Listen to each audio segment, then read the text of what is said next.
Welcome to Pindar Poetry. We hope you learned something new. In this video, I will explain how to fix DTC on BMW, only ways.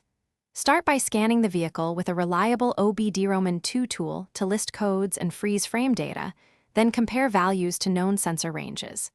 Inspect connectors, grounds, and harnesses for heat or corrosion damage and wiggle components while watching live data.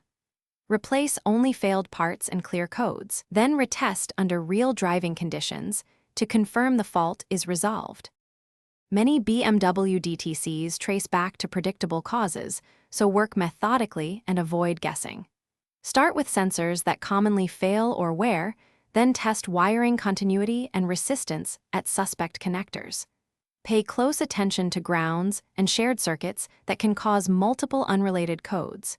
Inspect intake and vacuum systems for leaks that alter sensor readings. Replace only confirmed faulty components and recheck codes after repairs for verification. If you're finding this video helpful, please subscribe and like to support the channel. It really helps us make more content. Quick recommendation: life is short for a stinky car, so grab Little Tree's black ice for a fresh cabin after wrenching on your BMW. You'll thank me when the shop smell is gone. Check the description for the link and other deals. Now let's get back to the video.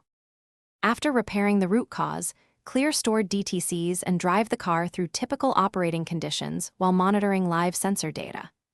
Use a scan tool to watch parameters like fuel trims, lambda values, and sensor voltages while accelerating, cruising, and idling. If a code reappears, capture freeze frame data and compare it to baseline readings to pinpoint the persistent issue. Document findings and follow up with targeted diagnostics to avoid repeating work.